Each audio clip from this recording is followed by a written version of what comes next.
Welcome to Wisdom for the Present, where we take ancient truth and bring it into clear, modern understanding. This episode uses AI-generated narration based on human-researched and written material. Glad to be here for this one. Yeah, so imagine waking up in a society where the wealthiest 1%, they aren't just rich. They're actually using the legal system to systematically steal the homes of the working class. Right. And the religious leaders, the trusted commentators, they're literally selling their influence to the highest bidder. Oh, yeah, totally. The justice system is completely rigged against anyone who can't afford a high-priced lawyer. And the social fabric is so degraded that you can't even trust your own neighbors. It sounds pretty familiar, honestly. Right. It sounds like a cynical modern doom scroll. Right. But actually, it's a 2,800-year-old diagnosis of human nature. It's wild how little has changed. Exactly. So today we are taking a deep dive into the biblical book of Micah. And this is a text that, it operates less like some dusty museum exhibit and more like a high-definition mirror held right up to our current century. A very uncomfortable mirror sometimes. For sure. And we're bringing along the historical and theological commentaries of Albert Barnes and Matthew Henry to really help us navigate all this. Which is great, because to really grasp the gravity of what we're dealing with here, we need to completely immerse ourselves in the landscape of the 8th century BC. Yeah, set the stage for us. So we're talking about the divided kingdoms of the Israelites. You have Samaria in the north, which was the capital of Israel, and Jerusalem in the south, the capital of Judah. Okay. And the man diagnosing this whole cultural terminal illness is Micah. And it's really vital to understand who he was, Right. He wasn't exactly an insider. Not at all. Micah was from a place called Morsheth. It was this tiny agricultural village just situated in the foothills, about 25 miles southwest of Jerusalem. So definitely out in the country. Exactly. He was not a cosmopolitan insider. He wasn't, walking the halls of power or attending these royal banquets. Right. He was a rural outsider, essentially a country prophet. And he's looking at these glittering urban centers of his nation and just seeing the absolute rot beneath the gold plating. And I think that outsider perspective is just crucial here. Because, when you're deeply embedded in a corrupt system, and especially if you're benefiting from it. Oh, absolutely. It just looks like the status quo. It takes someone from the outside, someone who actually sees the human cost at the bottom of the pyramid, to call it what it is. Yeah, that's exactly right. And the historical context of what was happening in these capitals is just wild to me. This was a period of an unprecedented economic boom, right? Oh, massive, yeah. In the north, under Jeroboam II, and in the south, under Uzziah, the borders were expanded, trade was flowing. Just a golden age, economically speaking. Right. Wealth was pouring into the capital cities at a rate they really hadn't seen since the days of Solomon. Wow. The macroeconomic indicators were just off the charts. Like, if they had a stock market back then, it would have been setting record highs every single day. But, and there's a big but, here, that wealth was not trickling down. No, it was doing the exact opposite. Right? This era saw this incredibly aggressive, ruthless consolidation of wealth. You had a brand new class of ultra-wealthy elites emerge, and they were essentially devouring the traditional agrarian economy. Devouring it. Yeah, because for centuries, the Israelite economy was based on ancestral land grants. Right. The land was a huge deal. Huge. Every family had their plot of land given to them by God, which meant every family had the means of production to feed themselves. So it was designed to be highly decentralized. Exactly. Generational poverty was theoretically impossible, especially with laws like the Jubilee that were, supposed to return lost land to families every 50 years. But the elites, in Micah's day, they found a way to break that system. They absolutely did. They weren't just participating in the economy, they were actively rigging it. So we're looking at Micah chapters 1 through 3, where he lays out the anatomy of this oppression. And he's very specific. Yeah, he brings these very specific, localized charges against the ruling class. And the way he describes it in Micah chapter 2, verse 1, is just chilling. What does he say there? He says, "Woe to those who devise iniquity and work evil on their beds. When the morning is light, they practice it, because it is in the power of their hand." Oh, man, yeah. Matthew Henry has a very sharp observation on that specific phrase. Oh, really? Yeah, he points out the psychological depth of what Micah is observing here. Henry notes that human beings, will always make mistakes. Doing mischief on a sudden impulse out of a momentary lapse in judgment or a flash of anger, that's bad enough. Right, crimes of passion, basically. Exactly. But it is vastly worse to devise it with design and deliberation. Oh, wow. These leaders are lying awake at night, the time meant for rest and reflection, and they're using that quiet time to scheme.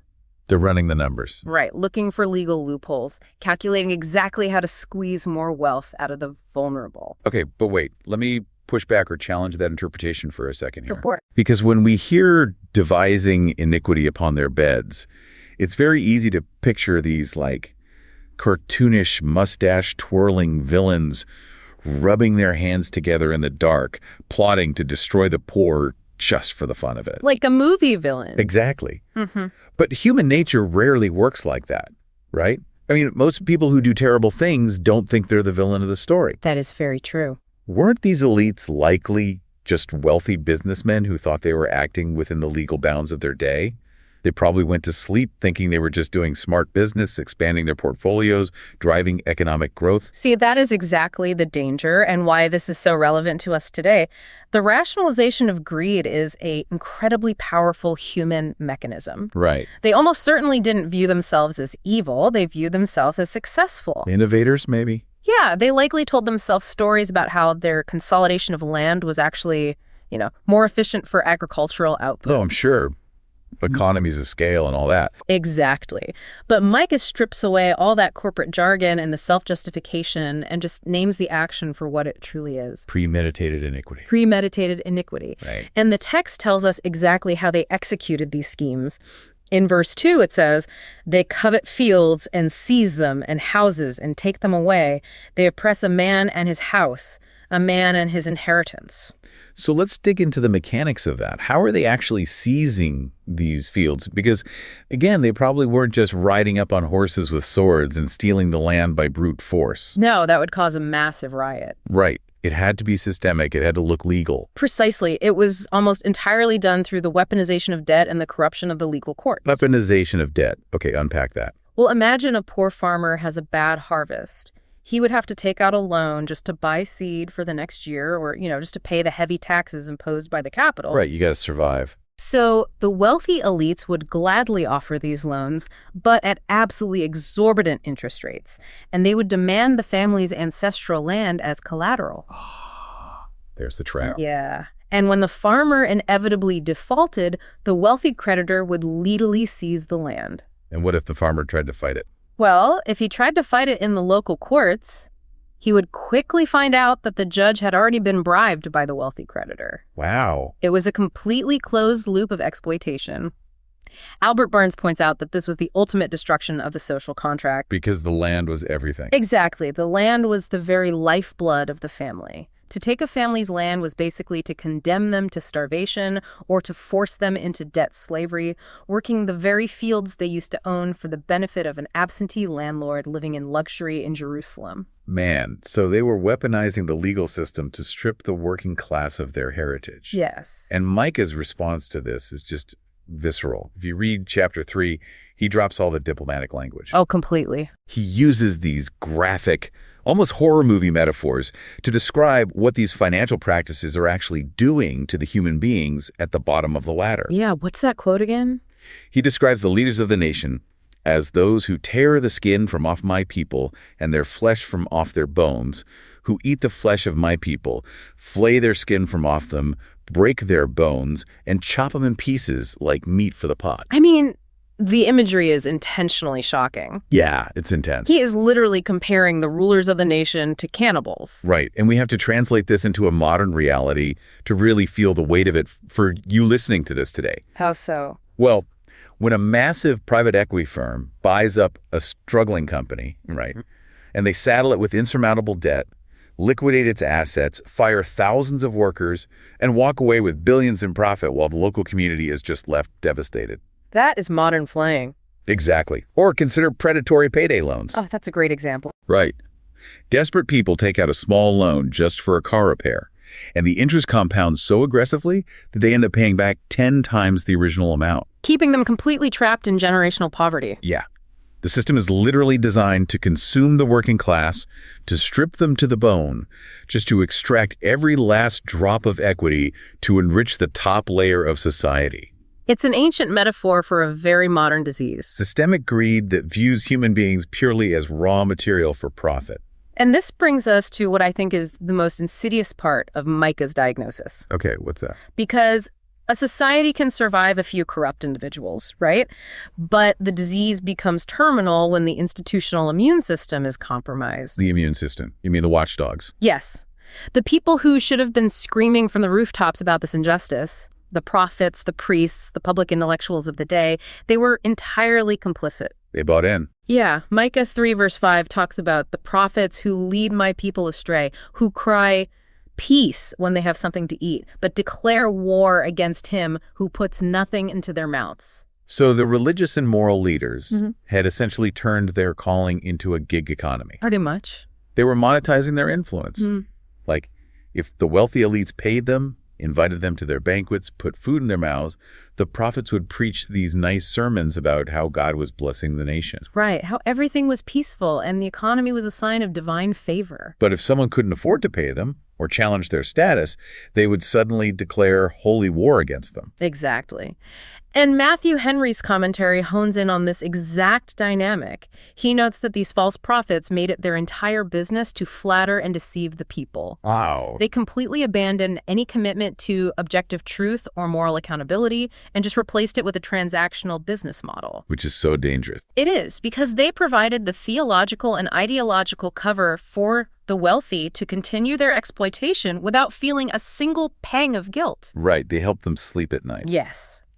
Micah chapter 2, verse 11 says that the ideal prophet for this society would be a man who walks in the spirit of falsehood and lies, prophesying to them of wine and strong drink.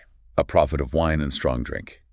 Meaning someone who just tells the party to keep going. Exactly. Someone who says, hey, don't look at the homeless encampment outside the city walls. Don't worry about the farmers losing their land. The wine is flowing. The stock market is up. God is on our side. Pour another glass. Just keep the good vibes going. Right. And honestly, we see the exact same thing today. The human desire to have our greed validated hasn't changed. But I want to explore the complicity of the audience here, not just the leaders. That's a good point. Because it takes two to create a corrupt intellectual environment. If you look at our modern landscape, we have completely decentralized this process. We don't have to go to a physical temple to find a false prophet, you know. Right, we carry a customized echo chamber in our pocket. Exactly. How does that modern echo chamber map onto Micah's critique, in your view? Well, today you can curate your entire media diet to only include experts, commentators, and influencers who validate your exact worldview and lifestyle. Yeah, the algorithm makes it so easy. It does.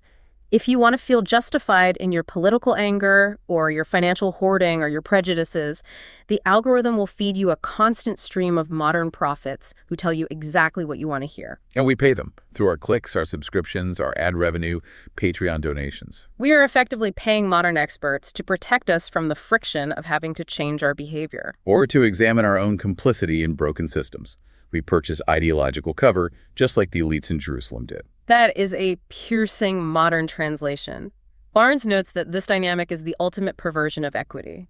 When the voices of truth are bought out by the powerful, the fountainhead of justice is just destroyed. A society cannot course correct if the instruments of navigation have been intentionally magnetized to always point toward the comfort of the wealthy. Wow. The people were actively demanding to be lied to because the truth of their exploitation was just too uncomfortable to bear. Okay, so what does this mean for your own life as you're listening to this right now? Right. Before we move on to how God reacts to all this, we have to pause and do a serious reflection on our own intellectual diets. A practical how-to. Yeah. Look at the voices you allow into your head every day. Are you actively seeking out modern prophets, whether they're authors, podcast hosts, politicians, or news networks, who only ever validate your current lifestyle? That's a tough question. It is. Do they constantly tell you that you are the victim, that your side is always right, and that the quote-unquote other side is entirely to blame? Or are you willing to invite voices into your life that tell you uncomfortable truths? Because if you are only paying attention to the voices that preach peace and wine to your specific demographic, You are actively participating in the very same blind spots that Micah was calling out. You are funding your own deception. Exactly. And the tragic irony here is that somewhere, deep down, the Israelites knew the system was broken. They had to have known. They did. They knew they were drifting further and further from the covenant they had made with God. The tension was just building. Yeah. And that brings us to Micah chapter 6, where the tension finally snaps. And this is really one of the most remarkable and transformative passages in all of ancient literature. The shift in tone here is amazing. It really is. Micah shifts the literary genre entirely. We move from a prophetic street sermon to a formal cosmic legal proceeding. The cosmic courtroom. The way Micah sets this scene is incredibly dramatic. Yeah. God doesn't just send a memo, right? He files a formal lawsuit against his own people. A literal lawsuit. But because the human institutions are so deeply corrupted, because the judges take bribes and the prophets sell lies, God cannot try this case in a human court. Right, there's no fair venue. So he calls the very architecture of the planet to serve as the jury. Micah 6, verse 1 says, "Arise, plead your case before the mountains, and let the hills hear your voice. Hear, you mountains, the indictment of the Lord, and you enduring foundations of the earth, for the Lord has an indictment against his people." Barnes points out the profound poetic majesty of this and the tragic irony of this scene. What does he say? Well, the lifeless earth, the literal rocks and dirt, are summoned to listen. And that contrasts so sharply with the dullness and deafness of the human beings who refuse to hear. Wow, that's powerful. Right. The mountains have stood silently witnessing centuries of human history. They watched the Israelites enter the land, they watched the building of the temples, and now they're watching the powerful crush the poor. God calls the oldest, most immovable things on earth to bear witness to the brokenness of his people. But what absolutely fascinates me is the tone of God's opening argument here. It's not what you expect. Not at all. If you're expecting lightning bolts and a booming voice of pure rage, you don't get it. You get this deeply relational, almost heartbroken plea. Yeah. God asks, "Oh, my people, what have I done to you? How have I burdened you? Answer me." He doesn't start with their sins. He starts by recounting his own faithfulness. He reminds them of the Exodus. Exactly. He says, "I brought you up from the land of Egypt and redeemed you from the house of slavery, and I sent before you Moses, Aaron, and Miriam." It's the plea of a wounded parent or, a betrayed spouse. He's reminding them of their origin story. They were a nation of slaves. They intimately knew the horror of systemic oppression because they had suffered under it in Egypt. Right. God liberated them from that exact kind of predatory system. He gave them freedom, laws to protect the vulnerable, and leaders to guide them. And now, centuries later, they have recreated the exact same oppressive Egyptian system, but this time, there are the pharaohs. God is asking them, where did I fail you, that you felt the need to turn on each other like this? And the realization of what they've done hits the people. And their response is essentially a massive collective panic attack. Total panic. The text shifts to the voice of the people, realizing they are standing guilty before the creator of the universe. Yeah. And their immediate human reaction is to scramble for a cure. But the cure they propose is completely unhinged. It really escalates quickly. It does. They ask, "With what shall I come before the Lord and bow myself before God on high?"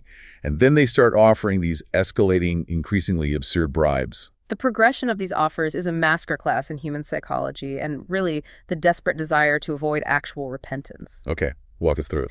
Well, they start with the standard religious requirements. Shall I come before him with burnt offerings, with calves a year old? Right, the usual stuff. But they quickly realize that standard compliance just isn't enough to cover the massive scale of their systemic injustice. So they escalate to the absurd. Will the Lord be pleased with thousands of rams, with 10,000s of rivers of oil? 10,000 rivers of oil. Mm-hmm. The hyperbole is staggering. They're basically saying, name your price, God. Do you want the entire gross domestic product of Judah? Do you want every animal on the hillside? We will write the check. Exactly.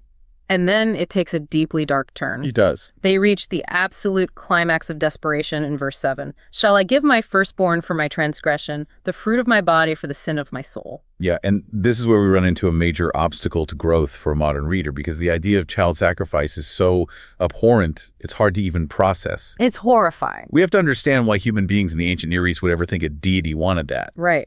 Well, in the surrounding pagan cultures, particularly in the worship of gods like Molech, the logic was purely transactional.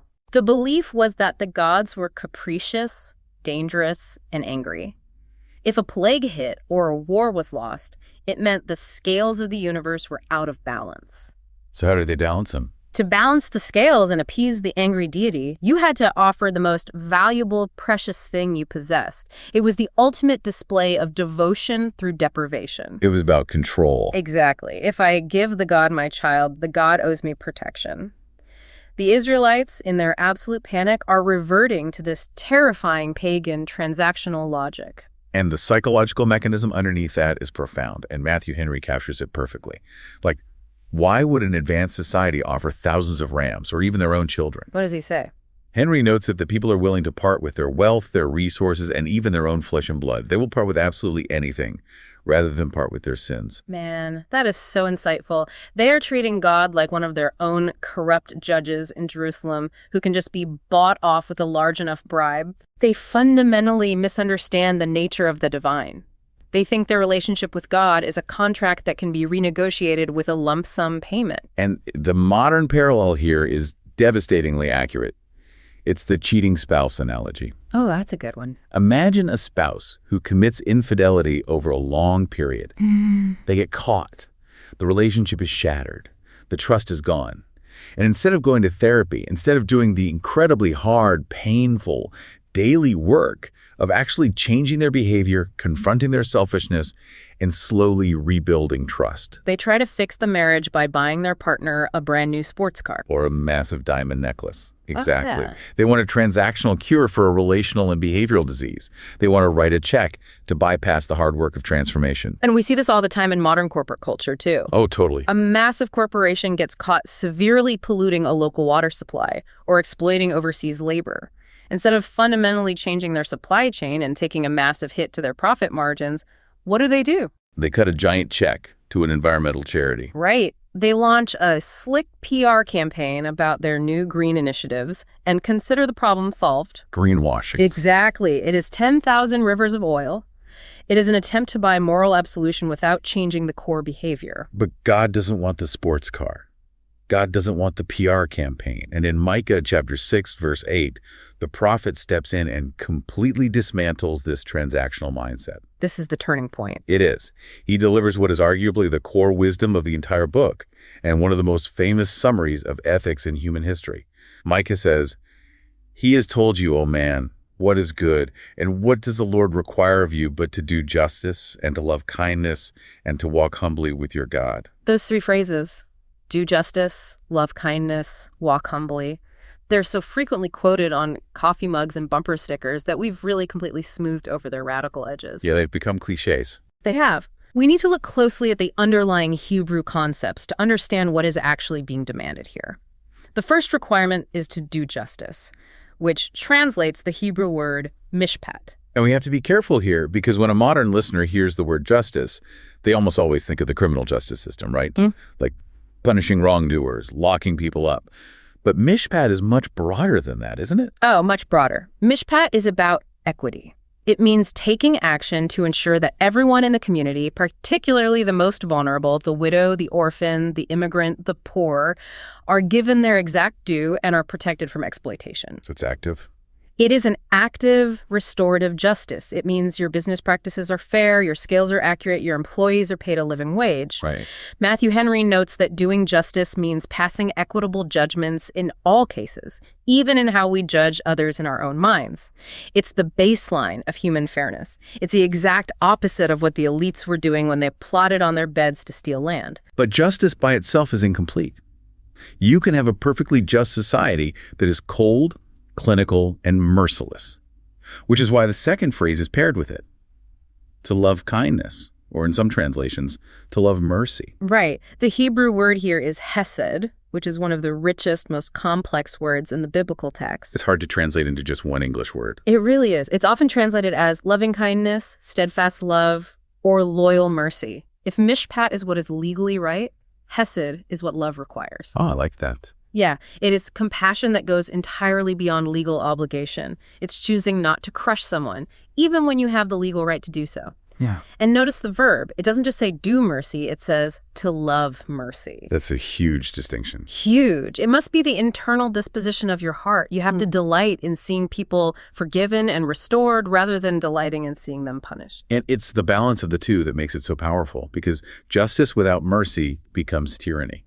Mercy without justice becomes enablement and moral chaos. Yeah. You have to hold them both together. Yeah. And the only way to successfully hold justice and mercy together without becoming a self-righteous hypocrite is the third requirement, to walk humbly with your God.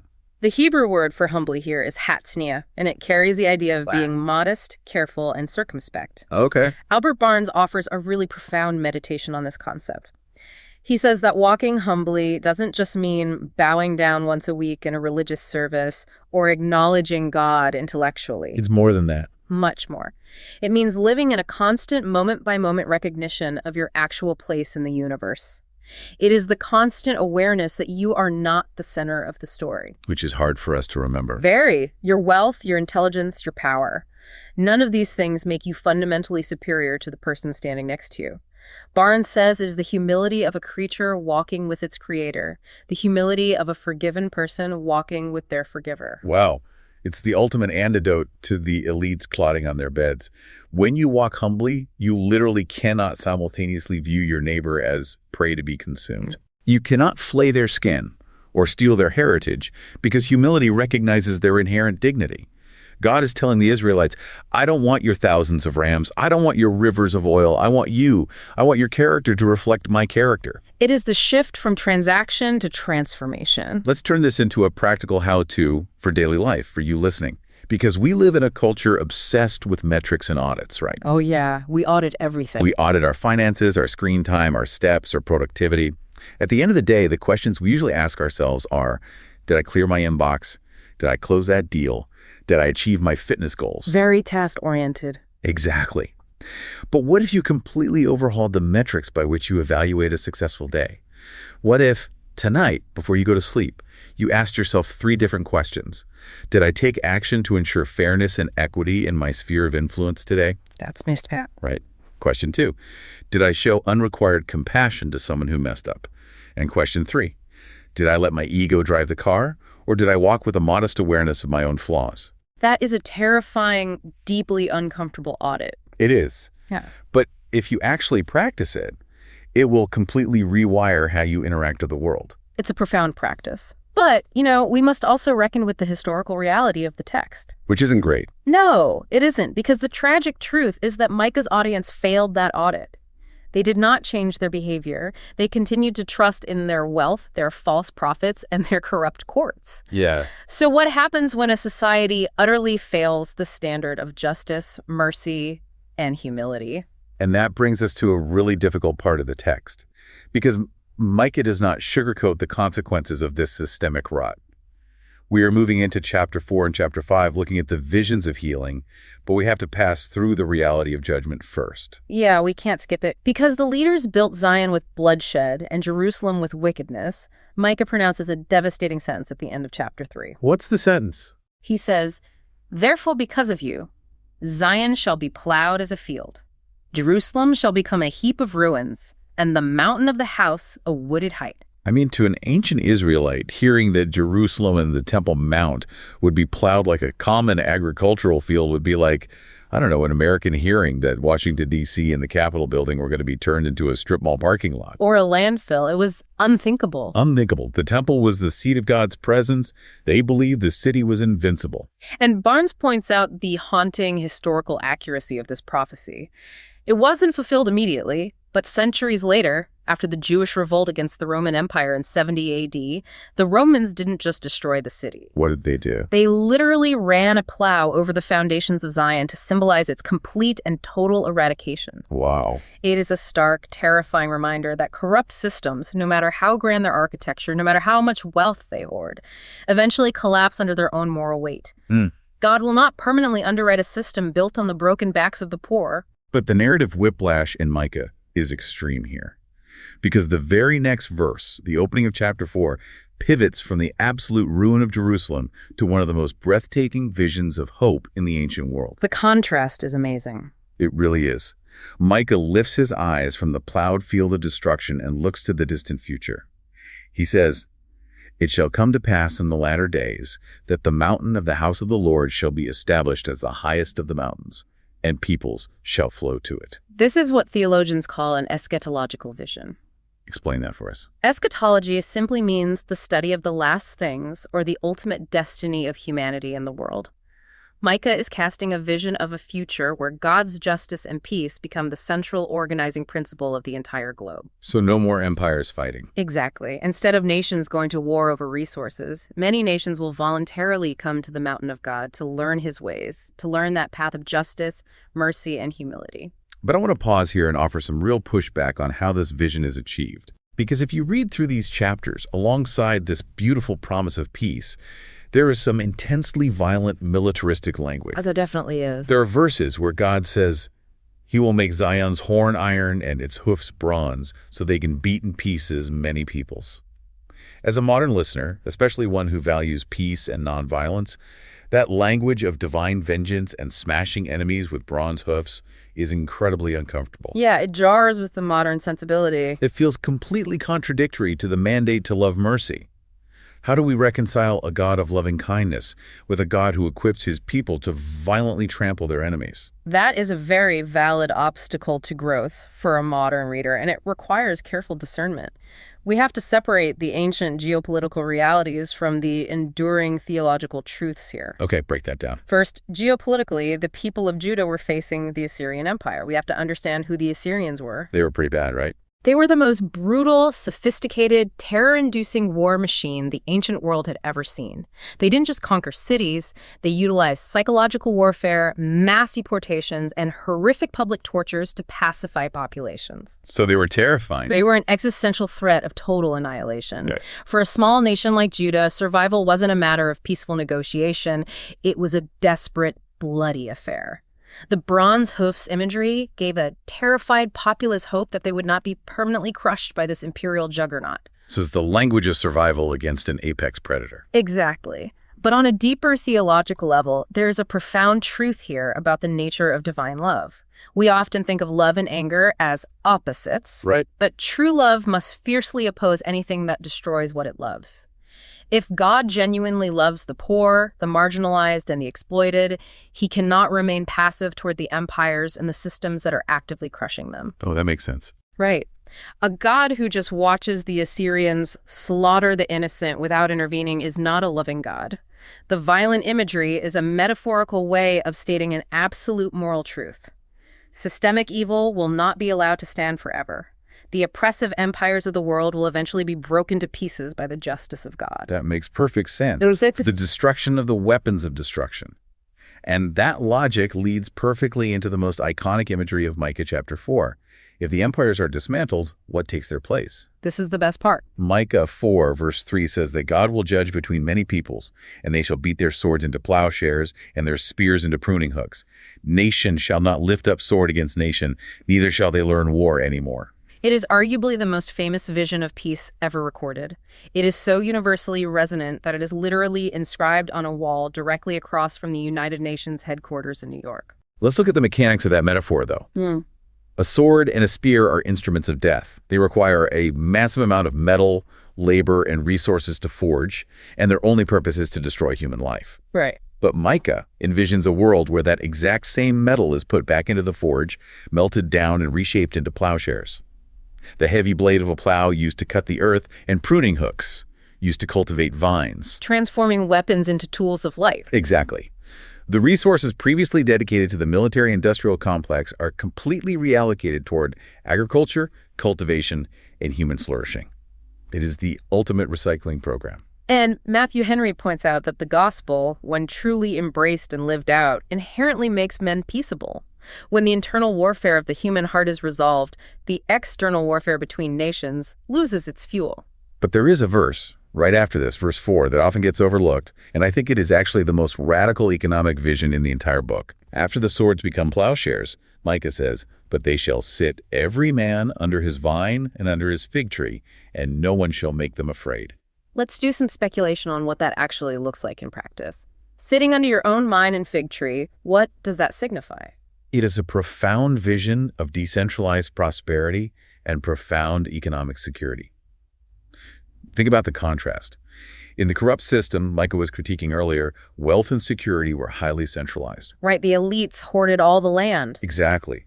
The peasant farmers had to work someone else's field, and their safety relied entirely on a massive, expensive military stationed in walled capital cities. If the army failed, the peasants were slaughtered. But Micah's healed world completely flips that. It flips it. Safety is no longer reliant on walled cities or standing armies. True security is built on systemic justice. Every single family has their own plot of land. They have their own vine, their own fig tree. They possess economic agency. They aren't renters, they are owners. And no one shall make them afraid, meaning neither a foreign Assyrian army nor a corrupt local judge using predatory loans can steal their heritage. The fear of exploitation is completely gone. It is the complete restoration of the original covenant ideal that the wealthy elites had destroyed. It's an economy of enough rather than an economy of endless extraction. Yeah. But the obvious question is, how is this kingdom of peace brought about? Who is the architect of this restored society? Because the kings in Jerusalem have completely failed the assignment. Big time. This brings us to another highly significant prophecy in Micah chapter 5, verse 2. This is the Bethlehem prophecy. Micah writes, "But you, O Bethlehem Ephrathah, who are too little to be among the clans of Judah, from you shall come forth for me one who is to be ruler in Israel, whose coming forth is from of old, from ancient days." Now, historically, this is the exact verse that the scribes and scholars would quote to King Herod centuries later when he demanded to know where the Messiah was to be born. Right, it's famous for that. It is deeply embedded in the Christian tradition as the prophecy of the birthplace of Jesus. But even looking at it purely through a comparative insight lens, independent of its later fulfillment, there's a fascinating sociological narrative here. Exactly. I want to look at the geography of power here. Where do human beings instinctively look for transformational leadership? When a nation is in crisis, we look to the epicenters of power. Always. We look to the Ivy League universities, the boardrooms of Wall Street, the tech hubs of Silicon Valley, or the halls of political power in Washington, London, Beijing. In Micah's day, the people naturally looked to the massive fortified palaces of Jerusalem or Samaria. They assumed the savior of the nation would come from the royal elite. But Micah completely subverts that expectation. He says the ruler who will actually bring lasting peace, the one who will facilitate the beating of swords into plowshares, isn't coming from the epicenter of elite power. He's coming from Bethlehem. And Bethlehem was nothing. It was nothing. It was a tiny, overlooked rural village. Micah specifically highlights that it is too little to be among the clans of Judah. It's a flyover town. Right. The broader human truth here is staggering. True transformational leadership, the kind that heals broken systems, rarely comes from entrenched power structures. Because entrenched power is primarily concerned with preserving itself. Exactly. Revolutionary healing almost always emerges from the humble, overlooked margins. The solution to the corruption of the elite is a ruler who intimately knows the reality of the peasantry. Matthew Henry notes that God, in this instance, as in so many others across human history, actively chooses to exalt those of low degree.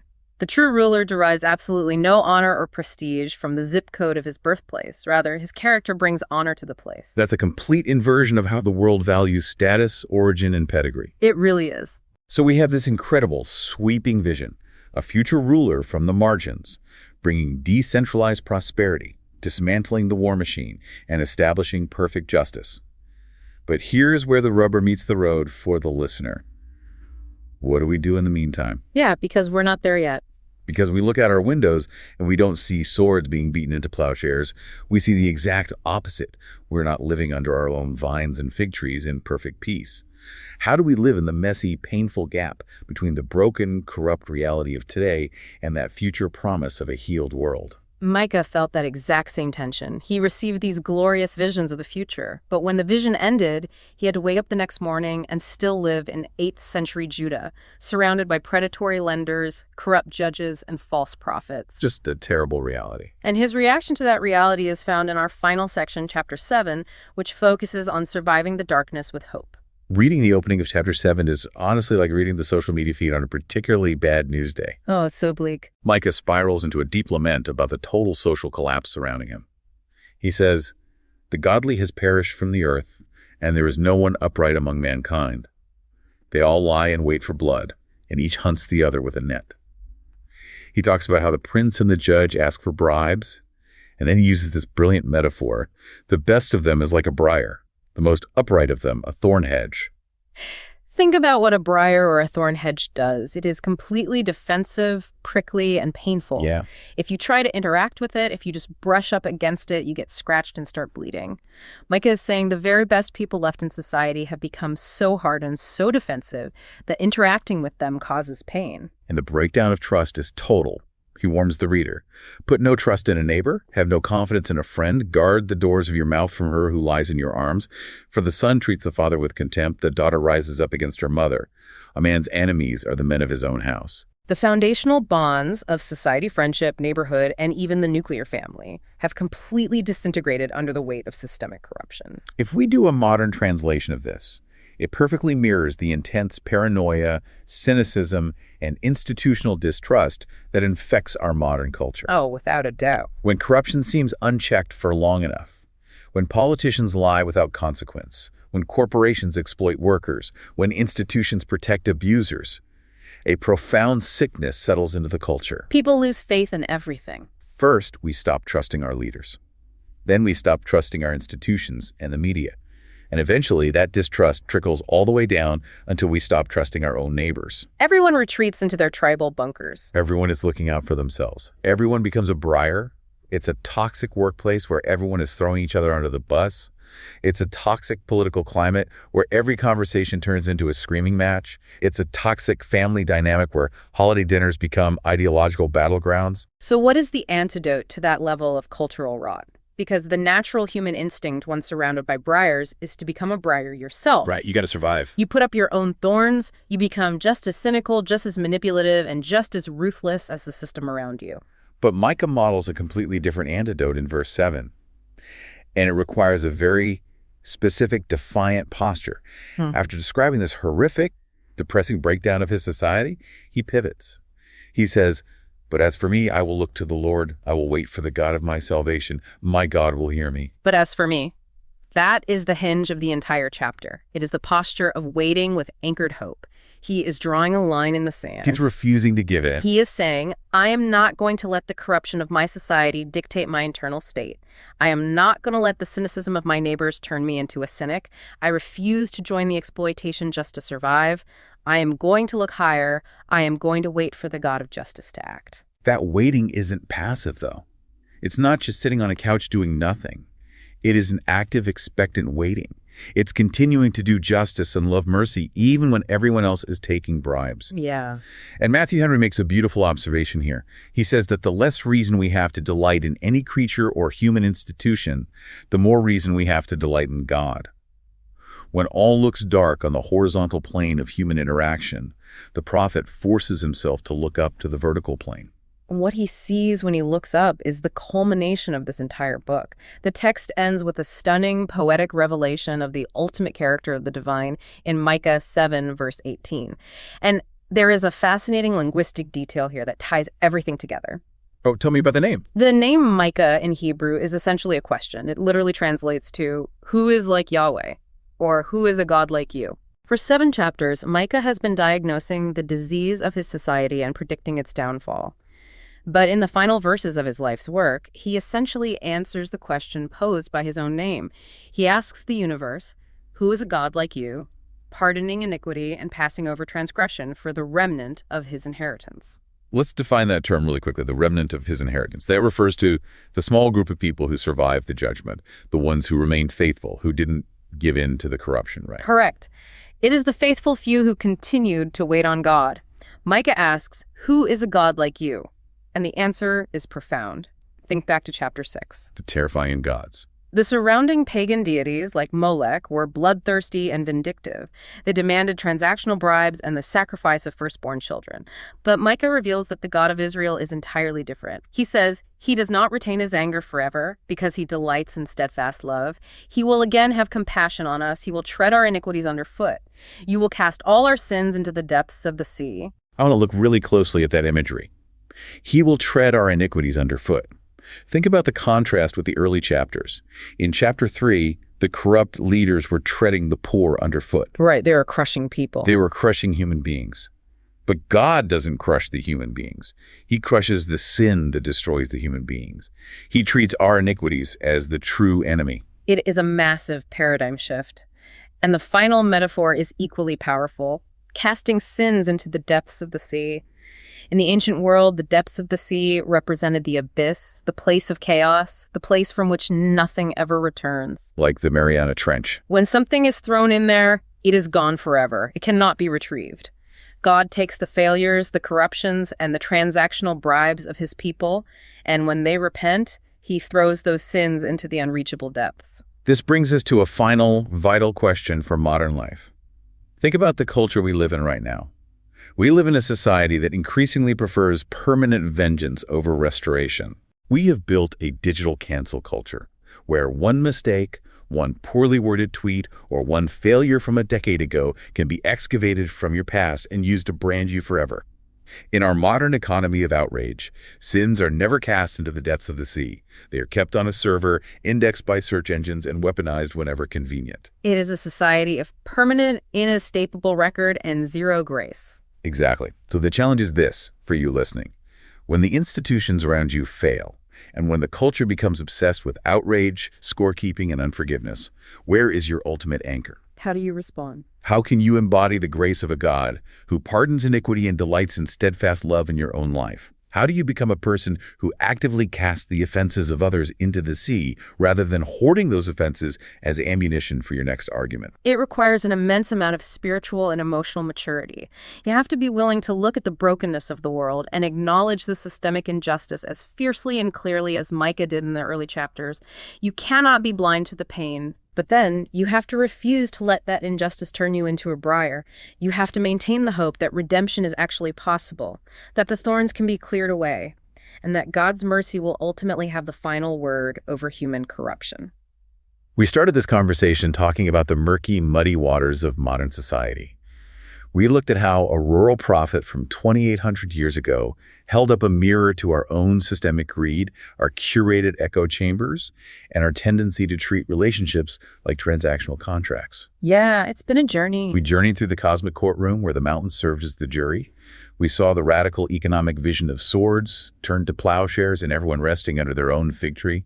And we ended with a God who takes our deepest failures and hurls them into the bottom of the ocean. It is a remarkable, challenging journey from the very depths of human depravity to the absolute heights of divine grace. And it demands a response. It does. And so I want to leave you with a final provocative scenario to mull over on your own. Imagine if our 21st century society were put on trial today, just like in Micah chapter 6. Imagine the ancient mountains and the enduring foundations of the earth acting as the jury, watching everything we do, every system we build, every interaction we have online. What would the verdict be on your own life? If the mountains testified about your daily habits, would you be found relying on transactional bribes, hustling, performing, trying to buy off your conscience with empty gestures or PR campaigns while ignoring the vulnerable around you? Or would you be found living out that quiet, radical mandate? Are you doing the hard work to act justly in a corrupt world? Are you fighting to love mercy in a culture of permanent outrage and cancellation? And are you walking humbly with your God when everyone else is busy building monuments to their own egos? You have the power to step out of the echo chamber. You have the power to start a localized revolution of grace, justice, and humility in your own life, and it can begin today. That's the heart of this section. This is Wisdom for the Present, where understanding leads to clarity, and clarity shapes how we see and live. We'll see you in the next episode.